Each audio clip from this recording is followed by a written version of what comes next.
Perfect. Okay, great. Then many thanks for inviting me to this interesting webinar. I'm really happy to present our work on environmental health research in the German national cohort. So the German national cohort is the largest health study in Germany, and more than 200,000 participants were recruited in 18 study centers across the country, aged 20 to 69 years, and half of them female. So the baseline examination was conducted between 2014 to 2019, then directly followed by the 5-year follow-up, which was finalized in 2024, and currently the 10-year follow-up is ongoing. And in addition, there's continuous follow-up on morbidity and mortality. In terms of data, we have our participants underwent extensive physical examination. Data was also collected via interviews, questionnaires. There was a dedicated COVID-19 module, also a biosample collection to derive biomarkers, and a subgroup of participants, 30,000, underwent also a whole body MRI. And currently, molecular phenotyping data is added and should be available next year on. So, but regarding the environmental data that we have in the NARCO, so for that, in 2023, the Environment Data Unit was established and has 3 main objectives. First, to collect and harmonize environment data throughout Germany. Second, to link then this data to the addresses of the participants, so to assign their individual exposure. And third, also to provide standardized metadata descriptions and guidance on the best practice for environmental health research. So in terms of the collection and harmonization of environment data, we already collected data on air pollution. There we have several source data sets from several sources and projects. We also have data on noise for air temperature and relative humidity. We did an in-house model. Spatiotemporal data is available here.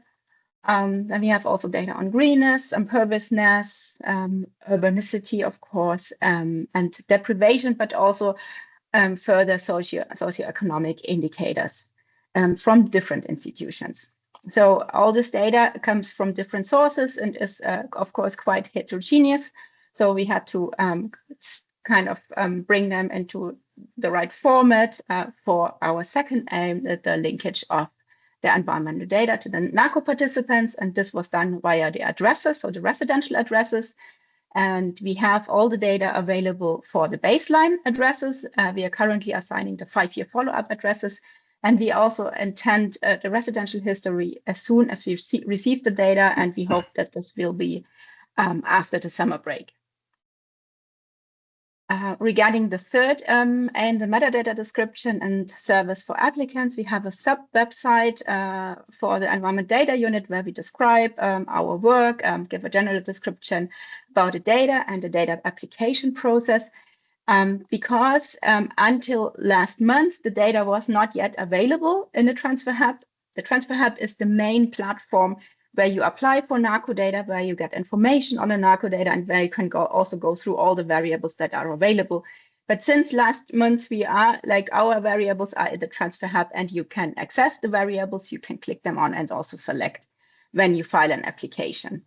There's also a data handbook, which is continuously updated, and where you find also now our environment indicators. So for us, this was a big milestone that was achieved last month.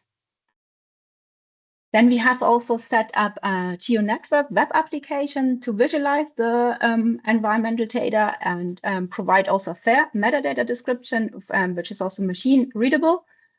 And we published a core paper on the environmental exposure assessment, where we describe the harmonization process and the linkage with the participant data, but also the distributions at the residential addresses at baseline examination.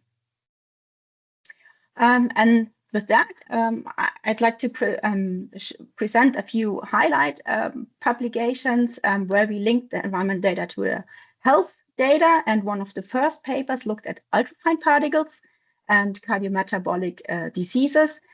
For that, we modeled ultrafine particle exposure in 2 study regions, the Bavarian one, so in the south of Germany, and linked this then to the participants living in these study regions, so approximately 27,000.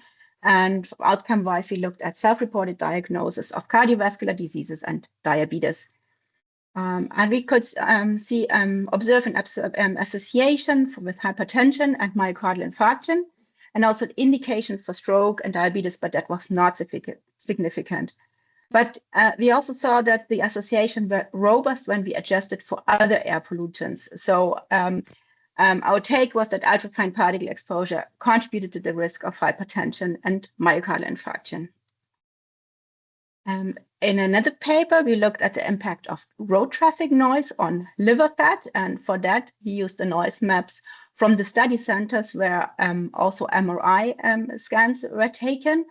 So at that time, it was then only the first part of the data set was available, 11,000, but actually now we have 30,000 participants available.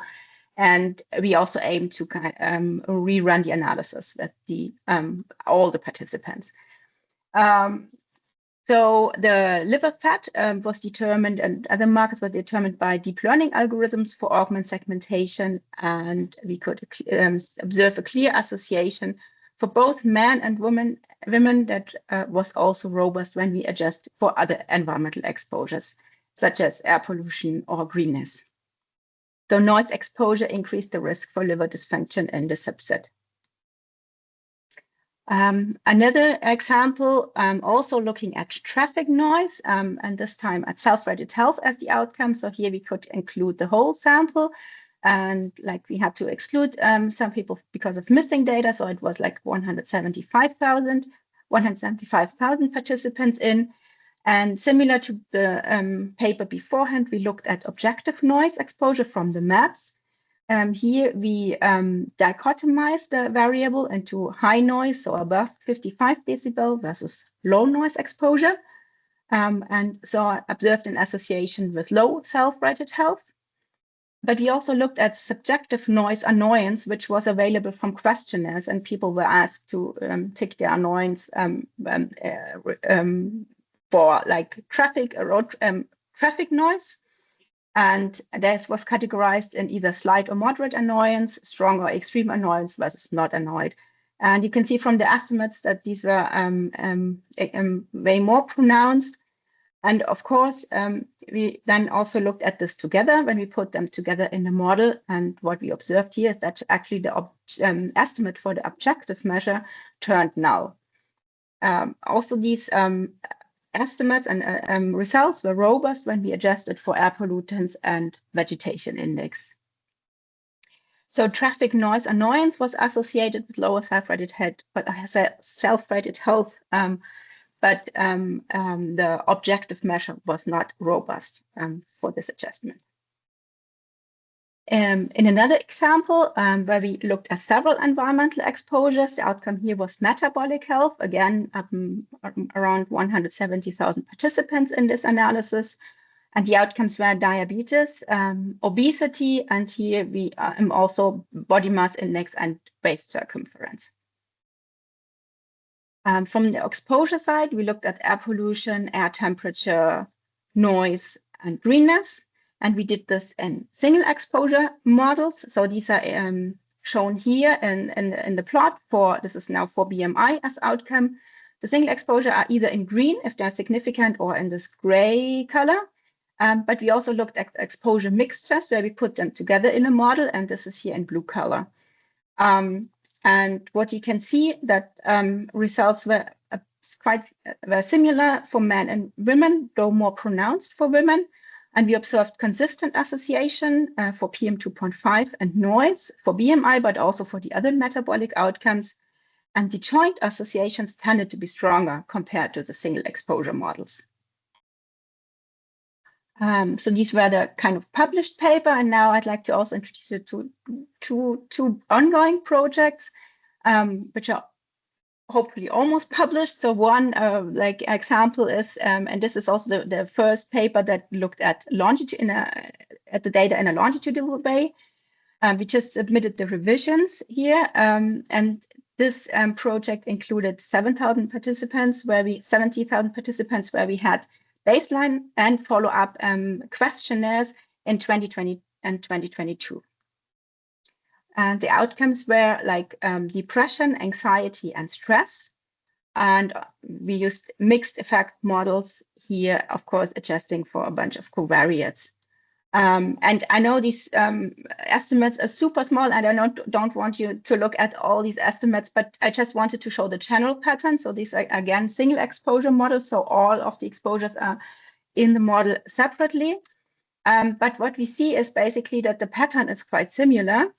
And so we observed for all of the three outcomes, a poorer mental health was associated with NO2, higher temperature, and these with different measures of temperature and population density, whereas precipitation, relative humidity, and greenness was associated with better mental health.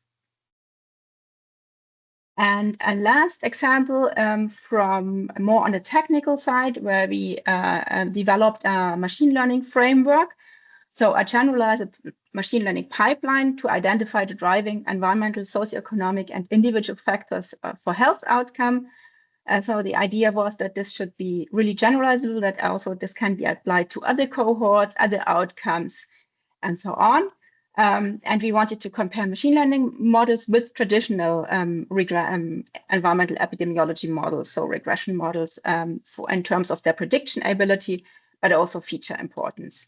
And as use case, we took here like the hypertension, so the narco data with hypertension as outcome. Yeah, and then just to mention a few other projects that we are working on so that you get an idea of the multitude of health data that we have. All this, like maybe that we find some nice ideas or kind of collaboration projects maybe based on that. So we look at other projects or analysis at periodontitis, but also blood pressure. We have data on cardiometabolic multimorbidity, ECG markers. And then there's also draft currently circulating on more technical side to link how to link the geocodes to the environmental exposures. And then we have some other ongoing analysis on odor identification, brain health, as well as heat adaptation measures. So these are just the work we are currently doing, but more are in the pipeline. And with that, I'm basically done with this very, very brief overview of what data we have, what projects we are doing. And I have to thank my colleagues from the NARCO Environment Data Unit, Marco and Lea, especially because without them, it would not be possible to have all this data together. And then I'm happy to discuss further. Yeah, with you. Thanks, Kathy. Thank you. I've got one quick one, Kathy. So your exposure, they assigned at home to the home at residential location. Do you take into account other places of work or school or education or commuting patterns? So we have the commuting patterns. These were we have them asked for in a questionnaire at baseline and the 5-year follow-up. It's not complete, because this was started a bit later, but for most of them, we have the commuting patterns, but we do not have the workplace. So also this is, so for the residential history, we have a questionnaire, which we handed out also at the baseline examination and the 5-year follow-up examination, where we ask for previous addresses, because it's not so easy to link here with the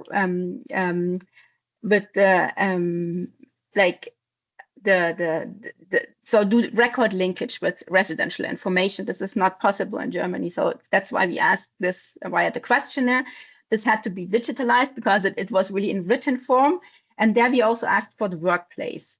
But from our experience with a smaller cohort in the south of Germany, this workplace information was really, there were a lot of missing information, or the addresses were not really readable or could not be assigned. And then you also don't know if really people, if they put the address, was this also the address where they really worked? Sometimes there are different locations where your company can be. So is it really at that location? And then what we do not have, unfortunately, is how much time they work than there, and if they really work there, because that it can also be kind of a driver, whatever, taxi driver. Yeah.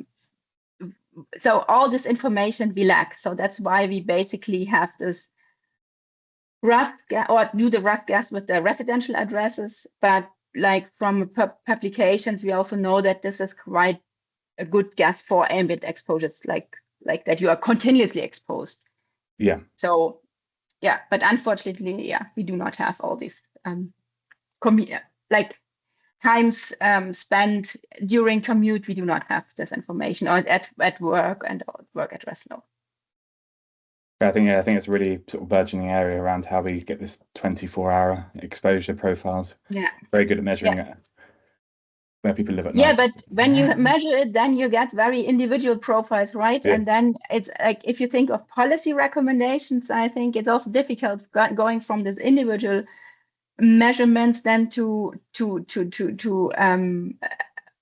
guide limits or guideline values, right? So that's why I think also for policy recommendations, it's actually not the worst to just use the residential addresses. Yeah. Great, thank you. Are there any other questions? Hi, Kathrin. Yeah, great work, and it's a really interesting data set. I was just wondering if you had any idea why there was like an association between noise and like liver fat. Were you looking at like sleep patterns or something to do around that? I was just wondering if you had any insight on that. No, we didn't look actually at the sleep patterns, but that's so we definitely have sleep data, so this could be definitely a follow-up project.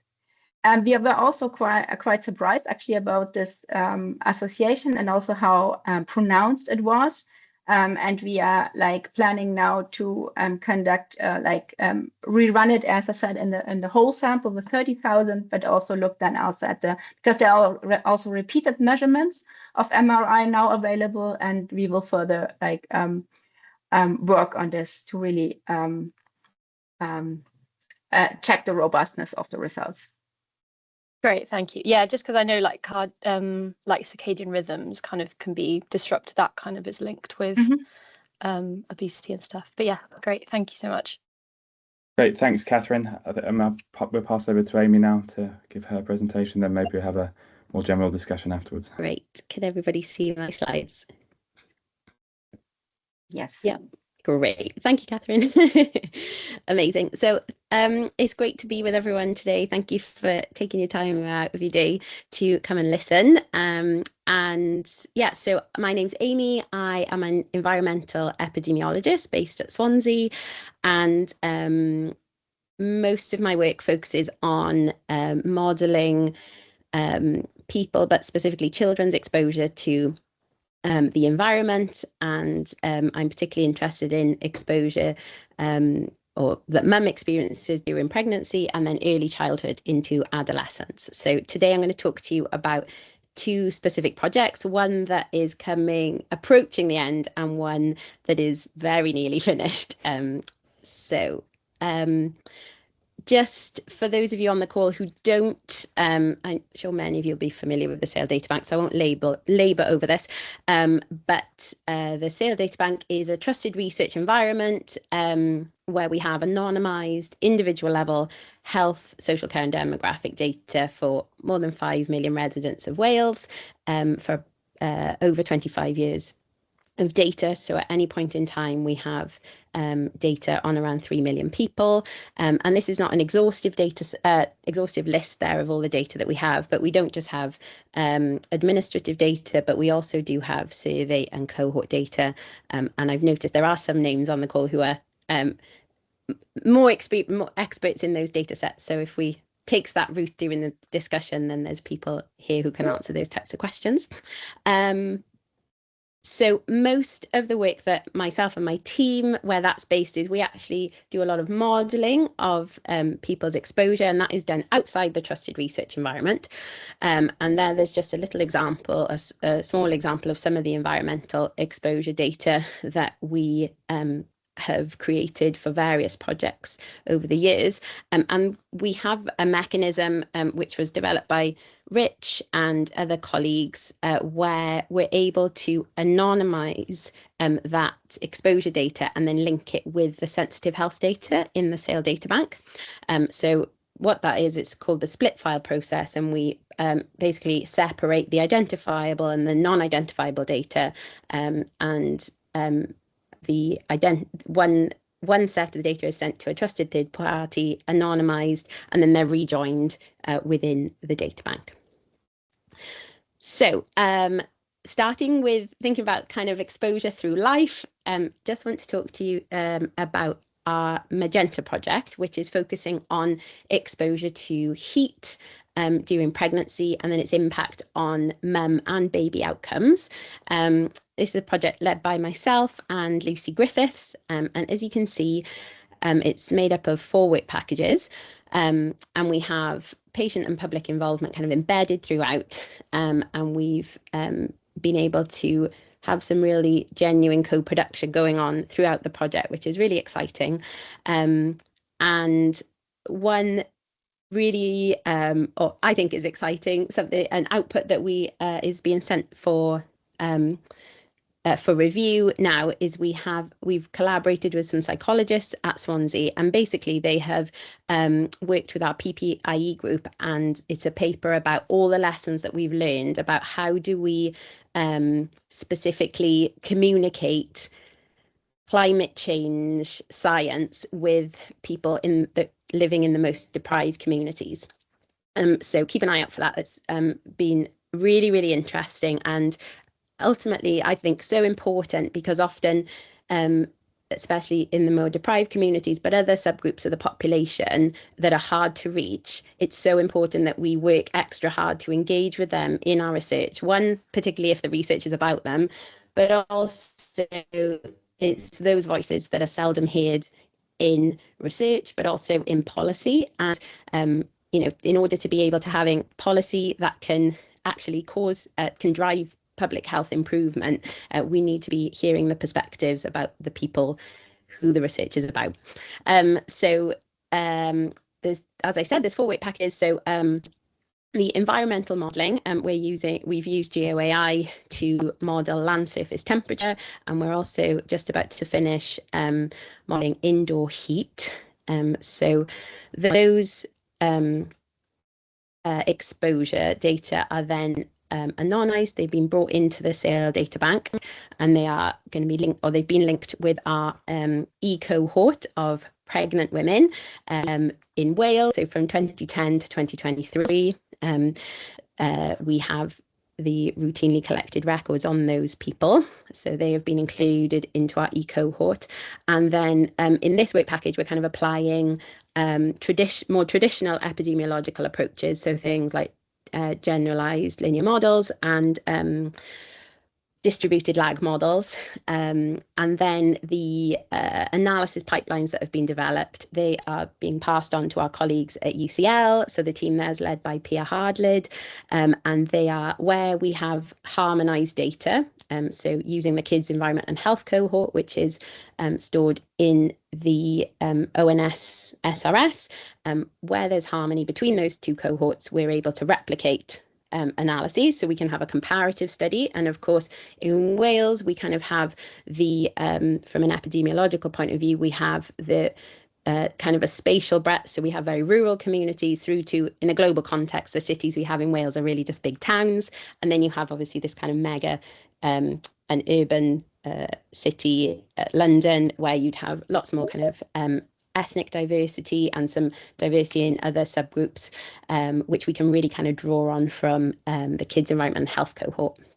Then work package 3, we are biosampling pregnant women in Swansea to measure the biological response to heat. So we know that there is, I'm sure many of us are experiencing this right now, the biological effects of heat. But in pregnant women, is this is this the same? Is it greater? Is it an order of magnitude greater? So we want to understand that more. And what's really cool is you kind of have this lab to big data study design whereby the results from work package 3 are informing our interpretation of work package 2. And then in our final work package, which is led by Professor Rhiannon Owen, we are kind of forecasting future outcomes. So essentially what that means is if we see an increase in average temperatures by 1 to 5 degrees, how many more babies might we expect to see born preterm, for example? And obviously then that is really powerful information for the NHS, for healthcare providers, for their future planning and their adaptation planning for climate change. So we are about probably 80% through this project, so we're nearing the end. So we're on the exciting point of we have preliminary results, and we over the next 6 months we'll be writing up our final results and looking to see those things published and policy reports. So please do keep an eye out on those things. Just as the geographer in the room, just wanted to focus here on the environmental data that we've modelled. So this is a map of Wales, and you can see kind of the 3 main urban areas. And this is where we've modelled land surface temperature at a 1 kilometre grid resolution, and the extra information that gives us over just air temperature, without getting into the nitty-gritty details of kind of the pros and cons of different data sets, is that it captures surface heat, including the urban heat island effect. So this is really important in helping us to unpick the heat exposure inequality. And then you can see there just an infographic for the different types of information that we are bringing together to model indoor heat. Indoor heat. So just some very brief preliminary results from work package 1. Not surprising, but nice to have this kind of quantified. Is that we're seeing the most deprived communities are disproportionately impacted by heat and extreme heats as well, compared to those living in the least deprived areas. So you can see kind of almost half of the most deprived quintiles are exposed or experiencing extreme heat. And then this, I think what's really interesting then is looking at the difference. So we're seeing kind of a 0.3 degree increase in exposure for the most deprived LSOAs compared to the least deprived. And then in those times of extreme heat, so when we're experiencing over 31 degrees, we're seeing up to 0.6% more exposed for those most deprived communities. Great. So moving on to a project which the funding's actually finished on this. So this was my fellowship, Health and Care Research Wales Fellowship, and so I'm just writing up final results now, and I've just got some funding to co-produce some videos with young people who have lived experience of anxiety and depression. So that will be really really important in kind of disseminating the findings, but also kind of, again, embedding those youth perspectives in how we communicate the results. So the project was specifically looking at whether greater exposure to greenness during childhood was associated with a reduced hazard of anxiety or depression during adolescence, and then whether air pollution was associated with an increased hazard of anxiety or depression during adolescence. And there you can kind of see the workflow. So we modelled annual household level exposure to air pollution and greenness, and then we linked it with the health data that we have in the SAIL data bank and census data, and also linked mums' health outcomes. And then this work was also replicated in a data linkage centre in Canada. So in the University of Toronto, the Institute of Clinical Evaluative Sciences, and we replicated the green space analysis there as closely as we could. So I'll talk about that in a second. So for the Welsh cohort, we had just under 200,000 young people. Not surprising that the kind of, they cluster in the most deprived quintiles, which is a common pattern in European countries, and that kind of follows other projects where we've looked at children in Wales as well. You can see there that, well, apart from quintile 4, so when you look at exposure to greenness through childhood, there's no real statistically significant pattern there, so that when you compare the least exposed to the most exposed, but I will caveat that with some findings from this, which I haven't got time to go into today, but I think what I think some of the results suggest is that actually perhaps you can't accumulate the benefit of greenness, so perhaps measuring it for a long period of time is not, it doesn't actually represent how we receive the benefit of green space. So what I'm trying to say there is I think it's a short temporal thing. So what I'd like to explore in the future is looking at that short term, so kind of a year preceding a mental health event in teenagehood. That looks like that could be a really important period. Now in Ontario, we actually found some really interesting statistically significant results. Our cohort was much larger, unsurprising. It was a different geographic area, so over 1,000 young people. Again, we included mums' health data in this because obviously we know that mums' mental health is a huge determinant of child mental health.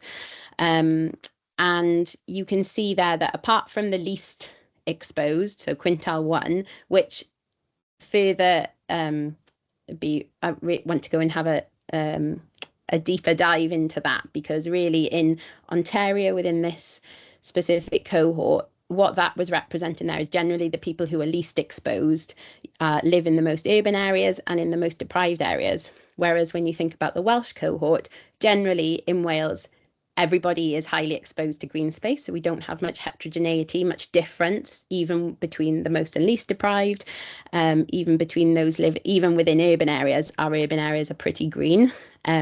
So I think rather than framing this as contradictory results, I think what this shows is actually the importance of, first of all, replication in different geographic areas, but also the importance then of understanding where public health policies can be broadly applied and where they need to be adapted for specific contexts. And I think this study this study points us towards that it's important that we're understanding the people that we're trying to implement this policy for. These are just some recent publications and specifically about green space, really. And then just some other projects. So specifically within my team, we're looking at working with administrative data research, and within the climate and environment theme, we're looking at lots of different environmental exposures, flood risk, heat, air pollution. Sam and Dora leading on some really great active travel work. Ella and Lucy are both coming towards the ends of their studentships, and if I could boil it down very quickly, they're essentially finding the detrimental impact, or they've quantified the detrimental impact of air pollution on teenage mental health in the short term. So Ella's project's looking at kind of exposure during teenage years, and then Lucy has found that air pollution is impacting on birth outcomes. And then some work that working with Rich on is the Chile Hub, where we're looking at indoor air quality and children's health, and making sure that we have a just transition for net zero. And I think Ollie and I'm sorry, Jaden, I think you're on the call. I couldn't find a photo of you, so apologies, but you can see some of their work that's going on. So yeah, we are a collaborative bunch, so please get in touch if you have if you'd like to discuss any of the other projects. So thank you. I'm sorry if I talked for too long. Thanks, Amy. No, you're fine. There is one question in the chat. I don't know if you can see that. That magenta. So I'll read it out to you. So the focus is on what is the focus of magenta and what the outcomes you're looking at. Yeah, so the focus is on heat exposure during pregnancy, and then specifically birth weight, and whether a baby's born preterm or not. And then we also have some mother outcomes that we are broadly looking at, but there are two main things that we're focusing on. Great, thank you. Are there any other questions from the group? Kathy, did you want to jump in? Yeah, I would actually have one. So can you, maybe I missed that, but can you elaborate a bit more on the land surface temperature model that you did? What's temporal and spatial resolution that you assigned, and what's the difference? Because this is also available right from satellites directly. So what's the difference then from your model, or what are you adding? Yeah, great. So it's 1 kilometer spatial resolution, and it's daily min, mean, max values that we have. So Bezad, who worked on this, he brought in air temperature. This is where you're testing it out, air temperature. We had things like greenness, different other kind of urban fabric data. So I agree, Ken, there are, and in that there are other sources available, and I think it's always that payoff, isn't it, of the spatial and the temporal resolution, what's appropriate for your research question and your hypotheses. And I think my view has changed, I think, over the years to now, especially when you start thinking about global comparisons. I think I was often very fixated on we want to get to the highest spatial and resolution that we can. However, I think if, for example, all the great European data sets that are available, then kind of there's, yeah, I think it's fantastic, isn't it? So I think it's coming back to what's your research question, what's the purpose of the data that you're using it for. I am aware that I haven't gone into a lot of detail on that model, so I can send you some more kind of technical specifics, but I don't know them off the top of my head, sorry. No, that's fine. The coverage, the annual coverage, the year or the time coverage, is that for several years, I guess. Oh, sorry, yeah, 2010 to 2023. Yeah, perfect. Yeah. That's great. I have another small question, because I just saw in your publications that you had like a publication on the enhanced vegetation index, and we also like linked this one, so used it, but we were not. I didn't like really went into this. So can you just explain what's the main difference between the enhanced vegetation index and the You are testing me on my technical knowledge today. Yeah, that's so. So as the name says, it's enhanced. So the reason why it was actually for a specific project where we were looking at the impact of green spaces on mental health. And Rich and I had lots of discussions on this, didn't we, Rich? We decided to go for EVI in that project because the enhancements of the calculations, which is beyond me, are made for topological variation. So we felt that for the Welsh landscape, that those enhancements were appropriate.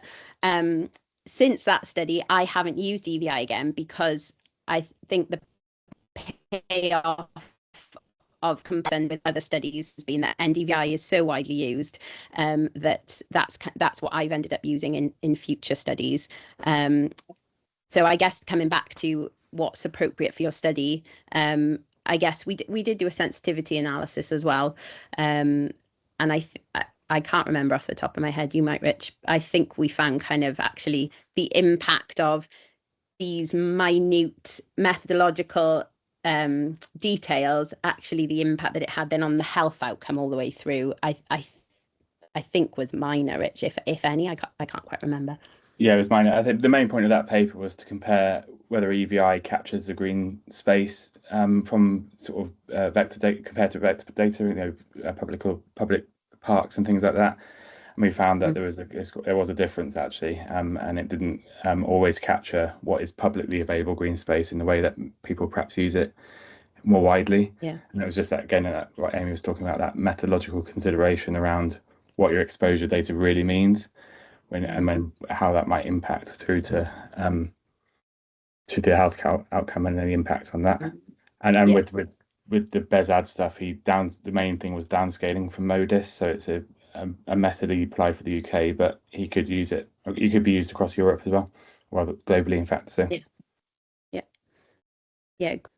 we can just replicate it exactly.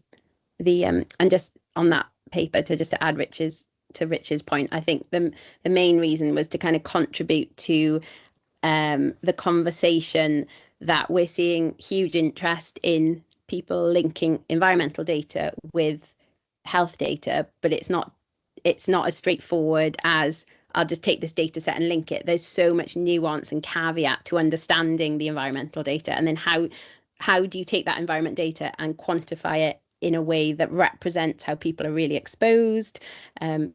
So it was kind of a contribution to that conversation, really. Okay, great, thank you.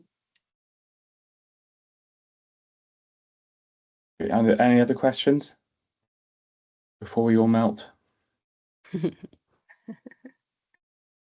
As I said, thanks Kathy and Amy for their presentations. Really interesting stuff. Lots of opportunities for collaboration between the UK and Germany, I think, on this, and it was really great to see these different but similar themes come out in these talks. As I say, thanks everyone, and thanks for joining on a very warm day.